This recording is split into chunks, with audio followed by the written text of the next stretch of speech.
Hello CA inter students, कैसे हैं आप सब? क्या हाल चाल है जी आप लोगों के? आइए जी, तो CA inter advance accounts last moment tips for may 23 exams कि मे 23 में सीए इंटर एडवांस अकाउंट्स में लास्ट टाइम पे हमें कैसे अपनी तैयारी को कवर करके चलना है। ठीक है जी, देखो जो भी बच्चे बोथ ग्रुप्स दे रहे हैं उन लोगों के लिए भी ये वीडियो रेलेवेंट है, लेकिन थोड़ा बाद में देखना। मतलब आप ऑब्वियसली अभी तो आपका कल टैक्स का पेपर है तो आप कल ही देखना है वीडियो, लेकिन जो भी सिंगल ही सेकंड ग्रुप ही दे रहे हैं, फर्स्ट उनका क्लियर है, सेकंड ग्रुप दे रहे हैं, तो उन लोगों के लिए वीडियो स्टार्टिंग से ही इंपॉर्टेंट है। ठीक है, सुनो मेरी बात ध्यान से। देखो आज जो कि है 9th ऑफ मे, तो जिनका भी सेकंड ग्रुप है तो मैंने लिखा भी हुआ है फॉर ग्रुप 2 स्टूडेंट्स ओनली, उन लोगों को आज से ही अपनी एडवांस अकाउंट्स की तैयारी शुरू कर देनी है। सिर्फ अब एडवांस अकाउंट्स या पढ़ो। ठीक है सर, हम तो 2 दिन पहले से ही शुरू कर चुके हैं तो बहुत अच्छी बात है, लेकिन मेरे हिसाब से इतने दिन पहले करने से कुछ नहीं होता, क्योंकि अब आगे भी आपको अदर सब्जेक्ट्स में 1.5 दिन में सिलेबस कवर करना है, तो बेटर रहेगा कि आपको आज से शुरू करना है और उसको कवर करके चलना है। कैसे कैसे कवर करना है मैंने आपको लिखा है। अच्छा, बहुत आराम से मैंने आपको टाइम दे रखा है, बहुत आराम से मैंने आपको टाइम दे रखा है कि आप कैसे कैसे कवर करोगे। ठीक है, तो लिखो भाई, आज आप लोग लगभग 4 बजे बैठना शुरू करो। ठीक है, 4 बजे आप शुरू करते हो तो 4 बजे से लेकर 5:30 बजे तक आपको 2 टॉपिक उठाने हैं, बायबैक और ईएसडीआर। ये आज ही खत्म कर देना, बायबैक का टॉपिक और equity share with differential rights का टॉपिक। ठीक है, फिर आधे घंटे का गैप दिया और 6 बजे से लेकर 8 बजे तक 2 घंटे आपने लगाए किस पे? ईसॉप्स पे। अच्छा, काफी टाइम दे रहा हूं मैं एक चैप्टर के लिए, एडवांस अकाउंट्स में सिलेबस कम होता है। ठीक है, तो मैं आपको हर एक चैप्टर में काफी टाइम दे रहा हूं, तो आप अच्छे से कॉन्सेप्ट तो पढ़ोगे ही पढ़ोगे। देखो कॉन्सेप्ट बहुत पढ़ना, कॉन्सेप्ट पे पूरा ध्यान देना, क्योंकि पेपर आ रहे हैं पूरे कॉन्सेप्चुअल, तो कॉन्सेप्ट पे पूरा ध्यान देना। तो कॉन्सेप्ट तो आप पढ़ोगे ही पढ़ोगे, कॉन्सेप्ट के साथ साथ आप यहाँ पर क्वेश्चन सॉल्व भी करके देख सकते हो। ठीक है, हर एक चैप्टर के एक क्वेश्चन को तो सॉल्व करना ही करना है। अगर आप 2-3 भी कर लो तो बहुत अच्छी बात है, टाइम तो मैंने आपको इस हिसाब से ही दिया है। ठीक, तो 4 बजे से लेकर 5:30 बजे तक बायबैक ईएसडीआर और 6 से लेकर 8 बजे तक ईसॉप्स। अगर आप थोड़ा लेट बैठ रहे हो तो कोशिश ये करना कि रात को 8 या 8:30 बजे तक आप बायबैक ईएसडीआर और ईसॉप्स इन 3 टॉपिक को निपटा लेना। ठीक है, अगर आप अभी 4 बजे नहीं बैठ सकते, अभी आप कुछ और पढ़ रहे होंगे, ठीक, तो आप थोड़ा लेट भी बैठते हो तो आपका टारगेट ये रहना चाहिए कि जब भी आप बैठो तो 8 साढ़े 8 बजे तक आपको ये 3 टॉपिक निपटाने हैं। कौन कौन से? Buyback, share with differential right और ईसॉप्स का टॉपिक, कॉन्सेप्ट्स पूरे और क्वेश्चंस भी। फिर 1 घंटे का या आधा घंटे का आप गैप दो, डिनर विनर कर लो, उसके बाद आप 3 घंटे बैठो 9 बजे से लेकर 12 बजे तक, और 3 घंटे में आप टॉपिक उठाओ किसके? Banking and NBFC. Banking and NBFC, तो मतलब क्या बात रहती है कि आज आपको टोटल 5 टॉपिक खत्म करके सोना है। कौन कौन से? बायबैक, ईएसडीआर, ईसॉप्स, बैंकिंग और एनबीएफसी। ये 5 टॉपिक खत्म करोगे, 30 से 35 नंबर की तैयारी आज ही हो जाएगी आपकी। 30 से 35 नंबर की प्रिपरेशन आज ही आपकी हो जाएगी। ठीक है जी, उसके बाद कल 10 तारीख को कल आप उठोगे 6 बजे के आसपास उठोगे आप। ठीक, फिर आप क्या करोगे? 3 घंटे बैठना है आपको। उठे, फ्रेश हुए, पानी वानी पिया। ठीक है, उसके बाद 6:30 बजे से लेकर 9:30 बजे तक बैठोगे आप, टॉपिक उठाओगे। कौन कौन सा? अमेलगमेशन का टॉपिक उठाओगे, साथ में AS14 करते हुए चलोगे। अमेलगमेशन प्लस AS14 3 घंटे लगाना और इसको अच्छे से खत्म करके चलना। 20 नंबर का क्वेश्चन या 15 नंबर का क्वेश्चन एग्जाम में आ जाएगा इसमें। ठीक है, और बहुत ही आसान क्वेश्चन होता है, बहुत ही बढ़िया चैप्टर होता है, इजी चैप्टर होता है, तो इसको खत्म कर देना। 3 घंटे आपको लग जाएंगे प्रॉपर करने में। ठीक है, फिर 1 घंटे का गैप देना, इसमें आप नहा धो लेना, ब्रेकफास्ट कर लेना, फिर 10:30 बजे आप बैठे और 12 या 12:30 बजे तक जैसे भी आपको टाइम लग रहा है एक टॉपिक उठा लेना। कौन सा? Internal reconstruction. 1.5 से 2 घंटे में एक टॉपिक आराम से हो जाता है। इंटरनल रिकंस्ट्रक्शन, कंसेप्ट पढ़े और क्वेश्चन कर करके देख लिए। उसके बाद आधे घंटे का गैप देना और फिर 1 बजे से लेकर 4 बजे तक 3 घंटे आपको अकाउंटिंग स्टैंडर्ड्स पढ़ने हैं। जो मैंने यहां पर एएस लिखे हैं वही एएस आपको करने हैं। कौन कौन से? AS 7, 17, 22, 24 और 26। मुझे लगता है कि इस बार ये वाले एएस थोड़ा मैं A कैटेगरी में डालूंगा, बाकी एएस को मैं B कैटेगरी में डालूंगा। तो पहले आप A कैटेगरी वाले एएस को खत्म कर लेना। कौन कौन से? AS 7 कंस्ट्रक्शन कॉन्ट्रैक्ट वाला, 17 सेगमेंट रिपोर्टिंग वाला, 22 आपका टैक्सेस ऑन इनकम वाला, 24 आपका डिसकंटिन्यूइंग ऑपरेशन वाला और 26 आपका इनटेंजिबल एसेट्स का। तो ये 5 एएस आप 3 घंटे में कवर करके चलो। 4 बजे तक आपने पढ़ाई करी, 1 घंटे का आप गैप दो, सुबह से पढ़ रहे हो तो 1 घंटे का आप गैप दो, चाय वाय पियो, थोड़ा रिलैक्स करो, नैप लेनी है नैप ले लो, फिर 5 बजे से लेकर 7 बजे तक 2 घंटे बैठना, एक ही चैप्टर उठाना है, कौन सा? आपको लिक्विडेशन उठा लेना, लिक्विडेशन का चैप्टर उठा लेना, छोटा सा चैप्टर है, 5 या 10 नंबर में क्वेश्चन आ जाता है इसका, तो लिक्विडेशन का टॉपिक आप उठा लेना। और फिर 8 बजे से लेकर 11 बजे तक आपको उठाना है, 3 घंटे दे रहा हूं आपको, पार्टनरशिप और साथ में एलएलपी थ्योरी। भाई 7 से 8 आप डिनर विनर करोगे, रिलैक्स करोगे, फिर 8 से लेकर 11 बजे तक या फिर आपको 11:30 बज जाते हैं, जितना भी टाइम आपको लगता है, पार्टनरशिप खत्म करके सोना, जो डिसोल्यूशन है आपका पूरा उसको खत्म करके सोना। ठीक है जी। तो कल का दिन आपके लिए बहुत इंपॉर्टेंट रहेगा, जिसमें आप 60 to 65 मार्क्स की तैयारी कर जाओगे। तो कल 60-65 नंबर की, 30-35 नंबर की, आज तो आपकी 100 नंबर की तैयारी आज और कल में हो जाएगी। अब उसके बाद परसों का दिन भी आपके पास 11 तारीख का, ठीक है। फिर आप क्या होगा, देखो 11 बजे तक सोए या 11:30 बजे तक सोए, खत्म करते सो जाना फिर आप, और थोड़ा जल्दी उठ जाना 11 तारीख को थोड़ा जल्दी उठना, 5-5:30 बजे उठना, 6 बजे पढ़ने बैठ जाना, और 6 से लेकर 10 बजे तक 4 घंटे दिए मैंने आपको, एक ही टॉपिक दिया कंसोलिडेशन, 4 घंटे दिए, एक ही टॉपिक दिया कंसोलिडेशन। कोई रिवीजन लेक्चर है तो वो भी देख सकते हो आप, ठीक है। तो कंसोलिडेशन आप अच्छे से कवर करके चलना, 4 घंटे बहुत होते हैं। क्वेश्चंस भी कर सकते हो, अगर आपने कम भी पढ़ा हुआ है चैप्टर, ठीक से नहीं भी पढ़ा है, तो इन 4 घंटे में इसको पक्का करके चल सकते हैं, ठीक है। तो इसको पक्का कर जाना कंसोलिडेशन को। फिर 11 बजे से लेकर 2 बजे तक 1 घंटे का गैप देकर नहाओ धोगे, ब्रेकफास्ट करोगे, 1 घंटे का गैप देकर 11 से 2 बजे तक आपको एएस करने हैं। कौन कौन से एएस करने हैं? जो बी कैटेगरी के एएस मैंने डाले हैं, एएस 4, 5, 9, 18, 20 और 29, ये मैंने थोड़ा इस बार बी कैटेगरी में डाले हुए हैं एएस। तो ये वाले एएस आपको 3 घंटे में कवर करके चलना है, ठीक है जी। 2 बजे तक कर लिया काम पूरा, अब लंच वंच करोगे, 3 बजे फिर दोबारा बैठ जाना, 3 बजे से लेकर 7 बजे तक। अब देखो 11 तारीख को 2 बजे तक आपका सिलेबस हो जाएगा पूरा। अब 3 बजे से लेकर 7 बजे तक 4 घंटे आपको क्या करना है? आरटीपी, मई 23 का आरटीपी उठाना, नवंबर 22 का आरटीपी उठाना, 2 आरटीपी करना, 2 एमटीपी करना 1 और 2, और 2 पास ईयर क्वेश्चंस करना, नवंबर 22 का और मई 22 का, ठीक है। तो ये 5 चीजें करनी है आपको। आरटीपी 2, मई 23 का, नवंबर 23 का, दोनों एमटीपी कर लेना अभी लेटेस्ट वाले, और पीवाईक्यू में आपको नवंबर 22 का और मई 22 का पीवाईक्यू कर लेना। ये 5 चीजें आपको 4 घंटे 11 तारीख को 3 बजे से लेकर 7 बजे के बीच में करनी है, ठीक है जी। उसके बाद 1 घंटे का गैप देके आपको 8 बजे से लेकर 12 बजे तक, 8 बजे से लेकर 12 बजे तक, रात को 12 बजे तक आपको क्या निपटा देना है? आपको 2 टेस्ट है मेरी ऐप में डले हुए हैं, वीडियो के डिस्क्रिप्शन में आपको ऐप का लिंक मिलेगा, तो ऐप डाउनलोड करके इंस्टॉल कर लेना, नंबर से लॉगिन कर लेना। तो 2 टेस्ट मिलेंगे आपको, वहां पर जाना, स्टडी मटेरियल के ऑप्शन आ रहा होगा फ्री रिसोर्सेज में, तो वहां पर आपको एडवांस अकाउंट्स में 2 टेस्ट मिलेंगे 50-50% सिलेबस के, ठीक है। तो वो 2 टेस्ट कर लेना, वो 2 टेस्ट आप लोग कर लेना, उसके सॉल्यूशंस भी हैं, तो वो 2 टेस्ट आप गो थ्रू कर लेना एक बार, बढ़िया क्वेश्चंस डाले हुए उसमें मैंने। तो 4 घंटे लगाना और उन 2 टेस्ट पे ध्यान देना, पूरा सिलेबस आपका अच्छे से रिवाइज हो जाएगा इसमें, ठीक है।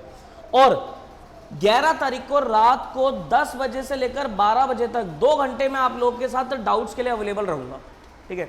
तो you can WhatsApp me your doubt, number is 9717175748।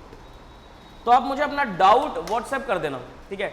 मैं पूरी पूरी पूरी कोशिश करूंगा आपको रिप्लाई देने की, भले ही आप मेरे स्टूडेंट हो या नहीं हो, आप यूट्यूब से ही कनेक्टेड हो, कोई दिक्कत वाली बात नहीं है। तो 11 तारीख को 10 से 12 बजे तक मैं आप लोगों के डाउट्स के लिए अवेलेबल रहूंगा, तो आप मुझे अपना डाउट भेज सकते हो।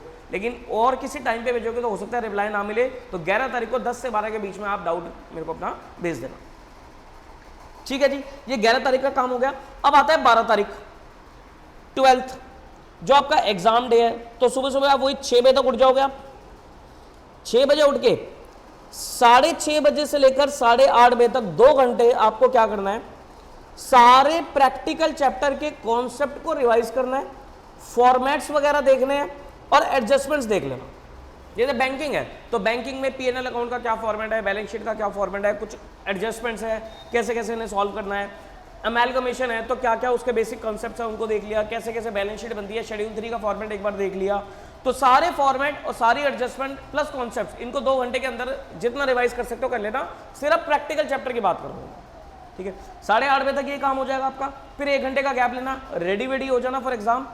9:30 बजे से लेकर 11:30 या 12 बजे तक 2 से 2.5 घंटे आपके पास है, जितना भी आपका एग्जाम सेंटर अलाउ करता है टाइम। कई बार 11 बजे तक आप पढ़ पाते हो, कई बार 11:30 तक, जैसे भी आपको टाइम मिले। सिर्फ और सिर्फ एएस के कॉन्सेप्ट कर लेना, क्विकली रिवाइज, कुछ नहीं करना यहाँ पर आपको, सिर्फ और सिर्फ एएस के कॉन्सेप्ट को रिवाइज करना है लास्ट के 1.5 से 2 घंटे में या 2.5 घंटे, जैसे भी टाइम अवेलेबल आपके पास हो, जितने पढ़ लो बहुत है, ठीक है। और 12 बजे, लास्ट 12 बजे किताबें बिल्कुल आपकी बंद हो जानी चाहिए। 12 बजे के बाद कुछ नहीं पढ़ना, सिर्फ और सिर्फ माइंड को रिलैक्स करना और पेपर देने चले जाना। किसी से कोई फालतू बात नहीं करनी, चुपचाप पेपर देने चले जाना। समझ में आ रही है मेरी बात? तो ये उन बच्चों के लिए है जिनके पास सिर्फ सेकेंडरी ग्रुप है, तो उनको इफेक्टिवली देखा जाए तो उनके पास 2.5 दिन है, 2.5 से 3 दिन है, 2.5 दिन मान के चलो, तो 2.5 दिन है, तो 2.5 दिन में कैसे काम करना है वो मैंने आपको यहाँ बता दिया। अब आता है क्रूशियल मोमेंट किन के लिए, जो बोथ ग्रुप्स वाले बच्चे हैं। जो बोथ ग्रुप्स वाले बच्चे हैं उन लोगों के लिए सिर्फ 1.5 दिन है, क्योंकि टैक्स का पेपर देके आएंगे वो कल, तो टैक्स का पेपर आने के बाद फिर उनको एडवांस अकाउंट्स में लगना है, कैसे करना है वो देखो 10 तारीख को आप 6 बजे के आसपास घर पहुंच जाओगे, टैक्स का पेपर देके आए, घर पहुंच के 6 बजे उठा के टैक्स के पेपर को डाल देना आप अपने बैग में या बोर्ड में, कहीं भी डाल देना, बिल्कुल भी वो पेपर आपको देखना नहीं है। कोई रिव्यू, अगर आपको कोई वीडियो देखनी है रिव्यू की, तो 5-10 मिनट की वीडियो होनी चाहिए, उसमें आप देख लेना क्या क्या एरिया पूछे, ठीक है। वैसे रिव्यू वीडियो हमेशा अगले अटेम्प्ट वाले बच्चों के लिए बनती है, तो आपको कुछ भी किसी से डिस्कस नहीं करना, जो पेपर जैसा हो गया उसको साइड रख दो, उसको साइड रख देना और 6 बजे घर पहुंच जाना अपना। 6 बजे घर पहुंचने के बाद 2 घंटे आपको सिर्फ रेस्ट करना है, अपना कुछ खा पी कर आराम से सो जाओ। 6 से लेकर 8 बजे तक खाया पिया सो गए, लाइट्स ऑफ करो सो जाओ, ठीक है। और घर पे किसी को बोल के सोना कि मुझे 8 बजे एग्जैक्ट उठा देना, क्योंकि 8 बजे आपको फिर पढ़ने बैठना है, आप कॉम्प्रोमाइज नहीं कर सकते।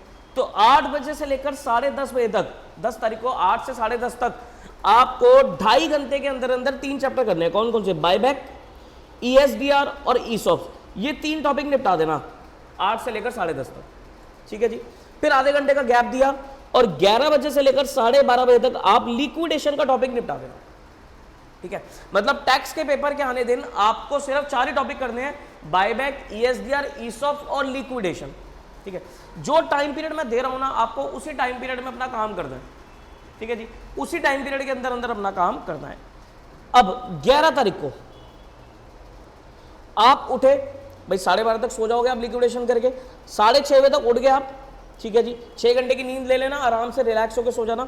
7 बजे फिर पढ़ने बैठना, 7 से 9 बजे तक 2 घंटे अमेलगमेशन और AS14, 2 घंटे लगो और अमेलगमेशन का एक टॉपिक करो बस, क्योंकि ये बड़ा इंपॉर्टेंट टॉपिक है और नंबर दिलवाएगा बढ़िया आपको। अमेलगमेशन, AS14, 7 से 9 बजे तक अब इसको निपटा दो, ठीक है। फिर आधे घंटे का गैप दिया, ब्रेकफास्ट वगैरह कर लिया, तो 9:30 बजे से लेकर 12 बजे तक आपको AS करने हैं। कौन कौन से AS करने हैं? 7, 17, 22, 24, 26, जो मेरी A कैटेगरी वाले AS हैं तो आपको उनको निपटा देना है। तो 12 बजे तक आपके ये इंपॉर्टेंट वाले AS निपट गए, ठीक है। फिर 12 से 1 बजे तक नहाओ धो, लंच वंच करो, नैप लेनी है नैप ले लो। फिर 1 बजे से लेकर 3 बजे तक फिर बैठो। यहां पर आप क्या उठाओगे? बैंकिंग और NBFC का टॉपिक उठाओ, ठीक है जी। 2 घंटे लगाए बैंकिंग NBFC में, आधे घंटे का गैप दिया। फिर 3:30 बजे से लेकर 6 बजे तक मोटा मोटा ये आपके पास हो गए 2.5 घंटे। तो 2.5 घंटे आप एक ही टॉपिक पे लगाओ, पार्टनरशिप। थोड़ा बड़ा टॉपिक है, टाइम लेगा, तो पार्टनरशिप करनी है आपको 2.5 घंटे। 6 बजे तक काम किया आपने।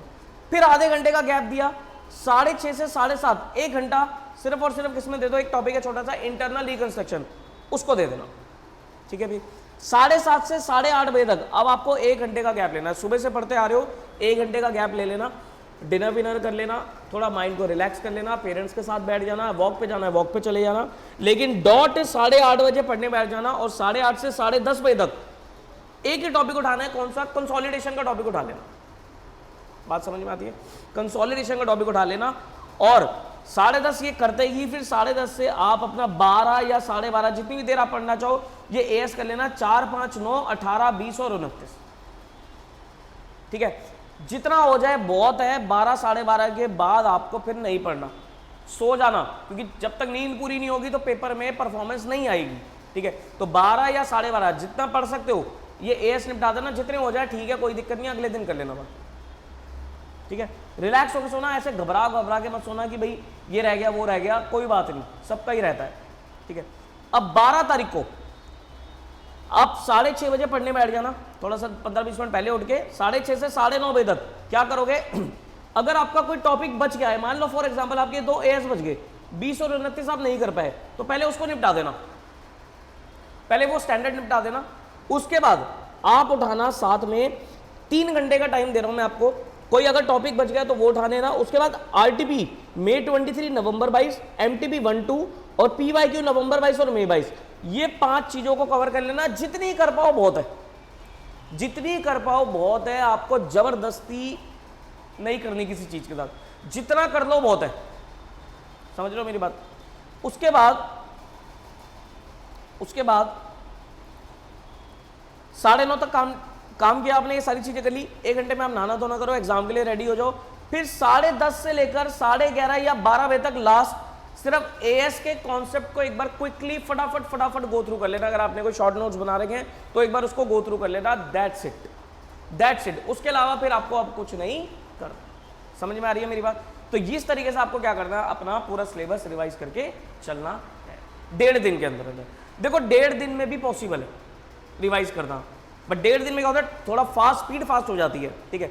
और जो 2.5 दिन मैंने दिया ग्रुप 2 वालों को, वो आराम से कर सकते हैं, ठीक है। नाउ कवरेज मोस्ट इंपॉर्टेंट, कि भाई कवरेज क्या रखनी है। देखो कवरेज आपको इस टाइम पे कंसेप्ट एंड कंसेप्ट, सिर्फ और सिर्फ कंसेप्ट पे पूरा ध्यान देना है। आप क्वेश्चन कम कर लो कोई दिक्कत नहीं है, लेकिन कॉन्सेप्चुअल क्लैरिटी होनी बहुत जरूरी है, क्योंकि पेपर सारे कंसेप्चुअल ही बन रहे हैं, तो आपको कॉन्सेप्ट्स पे पूरा ध्यान देना पड़ेगा। आईसीएआई का स्टडी मैट, उसके क्वेश्चंस जरूर देख लेना। जो भी आप टीचर से आपने क्लासेस ली थी उनकी बुक होगी आपके पास, तो उसमें अगर आपने कोई स्टार कर रखे हैं क्वेश्चंस, देखो हर टीचर अपने हिसाब से इंपॉर्टेंट तो बता देता है, लेकिन स्टूडेंट के हिसाब से भी इंपॉर्टेंट होने चाहिए क्वेश्चन। कि भाई मान लो मैंने 4 क्वेश्चन दिए इंपॉर्टेंट है, लेकिन स्टूडेंट को लगता है कि नहीं 4 नहीं, मेरे लिए तो 6 इंपॉर्टेंट है। इंपॉर्टेंट मतलब जहां आप अटक जाते हो बार, तो वो आपके लिए इंपॉर्टेंट हो गया, तो वो क्वेश्चन आपको स्टार मार्क कर लेना चाहिए था, ठीक है। अगर आपने नहीं किया स्टार मार्क, तो आप फिर आपको बुक देखने की जरूरत नहीं, आप स्टडी मैट को ही उठा लेना, ठीक है जी। और ध्यान रहे स्पीड बनाने के लिए, ये सिर्फ स्पीड बनाने के लिए कह रहा हूं मैं आपको, हर एक चैप्टर का एक क्वेश्चन आपको एक प्रॉपर मैनर में सॉल्व करना है, इंक्लूडिंग एएस, मतलब एएस का भी आंसर आपको एक बार लिख के देखना है, सो दैट आपका हाथ बैठ जाएगा, फॉर्मेट से गो थ्रू हो जाओगे, ठीक है। तो हर एक चैप्टर का एक क्वेश्चन आपको उठा लेना है और उसको प्रॉपर सॉल्व करके देखना होगा, ठीक है जी। इस तरीके से आप काम करके चल सकते हो। क्लियर है मेरी बात? ठीक है जी, ओके। नाउ अब आप एग्जाम हॉल में पहुंचे, अब एग्जाम हॉल में आपको पेपर मिल जाएगा, तो पहले 15 मिनट को बेस्ट यूटिलाइज कर लेना। पहले 15 मिनट में आपको कोई क्वेश्चन पढ़ने नहीं बैठना, इधर उधर गर्दन नहीं घुमानी है। पहले 15 मिनट में आपको प्रायोरिटाइज करना है कि भाई मुझे सबसे पहले क्या करना है। तो पहले तो आप वो देख लेना कि जो क्वेश्चन आपको पूरे पेपर में लगता है कि मेरे को ये क्वेश्चन नहीं आ रहा, उसको कांटा लगा देना। एक बार पहली बारी में डिसाइड कर लेना कि मेरे को ये क्वेश्चन नहीं करना, बार बार स्विच मत करना।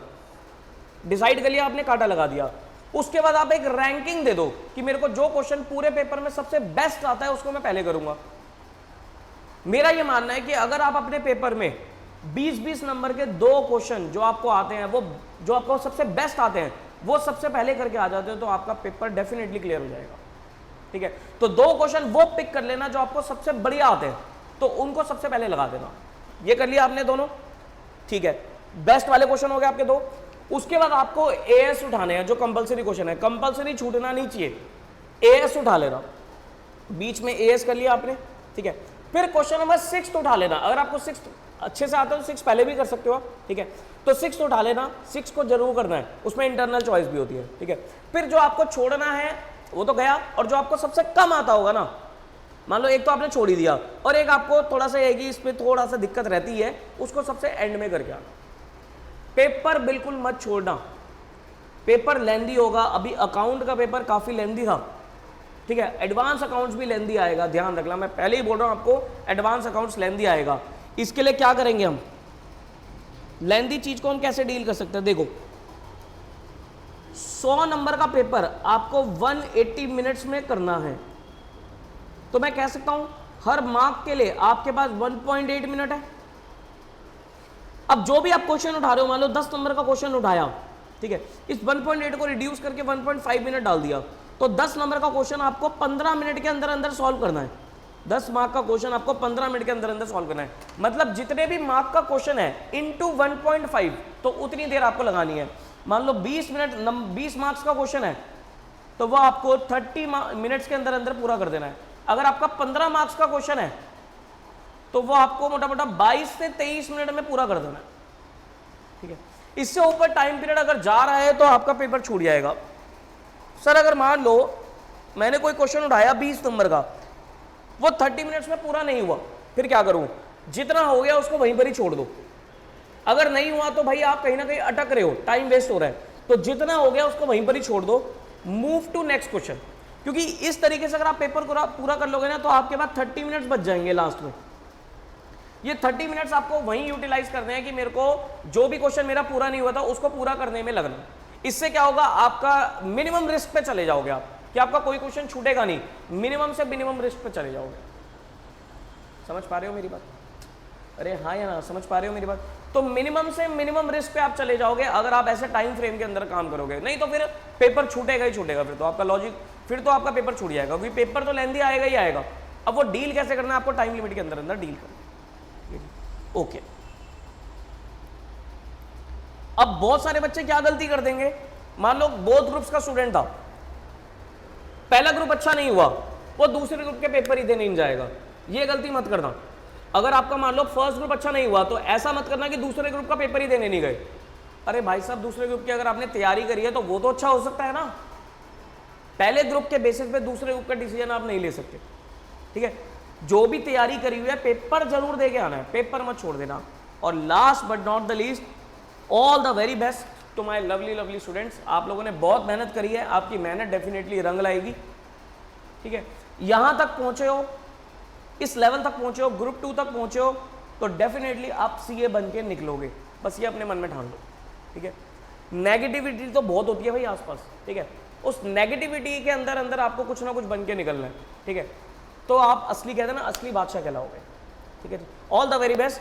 कोई दिक्कत परेशानी आती है आप मुझसे कॉन्टैक्ट कर सकते हो। Take care of yourself, bye bye.